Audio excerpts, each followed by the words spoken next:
तो आप लोगों को अपनी वो चीज़ें नहीं बताने वाले,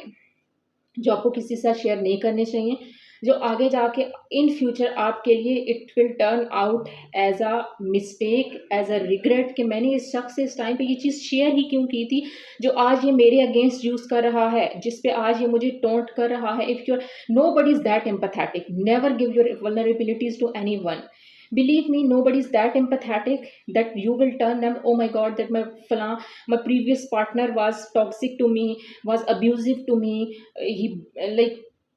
ये सारी चीज़ें आप किसी और को जब बता रहे हो ना, इफ ही और she is suppose to be your partner in future, आप ऑलरेडी उसको बता रहे हो कि look, I am capable to bear that. मैंने इमोशनल टॉर्चर सहा है, मैंने फिजिकल अब्यूज सहा है, मैंने इमोशनल अब्यूज सहा है,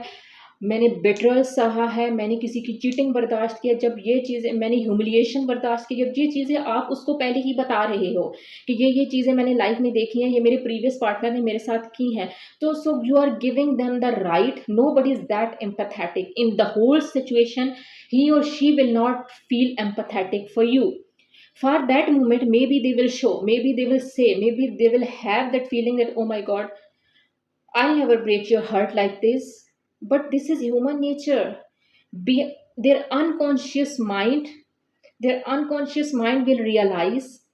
कि इस शख्स ने ये चीज़ें बर्दाश्त की हैं, तो उनके वो खुद नहीं भी कह रहे हैं, वो खुद उस चीज़ को रियलाइज़ नहीं भी कर रहे हैं, वो खुद आपको वो चीज़ नहीं भी उस टाइम पे फ़ील करा रहे हैं, और उनके इंटेंशन कुछ भी गलत नहीं है, बट उनका जो अनकॉन्शियस माइंड है, उस अनकॉन्शियस माइंड को पता है, because whatever we do in our life is a unconscious mind thing.